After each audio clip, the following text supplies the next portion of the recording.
যখন হযরত মূসা আলাইহিস সালাম বনী ইসরাঈলীদের ফেরাউনের দাসত্ব থেকে মুক্ত করে নিয়ে এলেন, মরুভূমিতে খাবারের কষ্টে তারা দিশেহারা হয়ে গেল। তখন হযরত মূসা আলাইহিস সালাম আল্লাহর কাছে দোয়া করলেন, আর শুরু হলো এক বিস্ময়কর ঘটনা। আল্লাহ তাদের উপর এমন রহমত বর্ষণ করলেন যা ছিল অবিশ্বাস্য। প্রচন্ড গরম থেকে বাঁচাতে তিনি পাঠিয়ে দিলেন মেঘে ছায়া, যা দিন রাত তাদের মাথার উপর ছাতা হয়ে থাকত।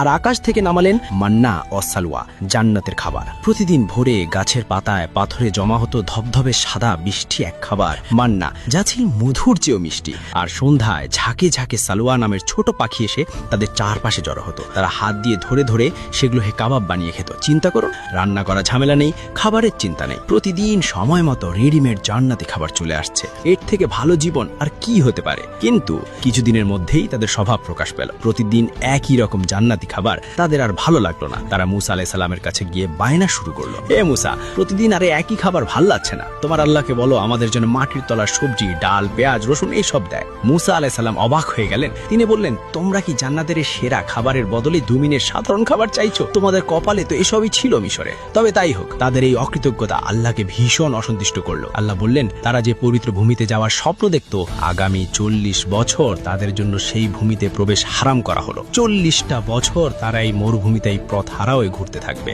এরপর শুরু হলো আরেক মুজিজা, সেই মেঘ আর আগুনের থম, যা এতদিন তাদের পথ দেখাতো, এখন আল্লাহর হুকুমে গোল গোল ঘুরতে শুরু করলো। তারা দিনের পর দিন হাঁটতো, কিন্তু দিন শেষে দেখতো আবার আগের জায়গাতেই ফিরে এসেছে। সেই ছোট মরুভূমিটাই তাদের জন্য হয়ে গেল 40 বছরের এক গোলক ধাঁধা। তাই আপনার জীবনে যা আছে তার জন্য শুকর করতে শিখুন, নইলে হয়তো একদিন আফসোস করা ছাড়া আর কিছুই বাকি থাকবে না।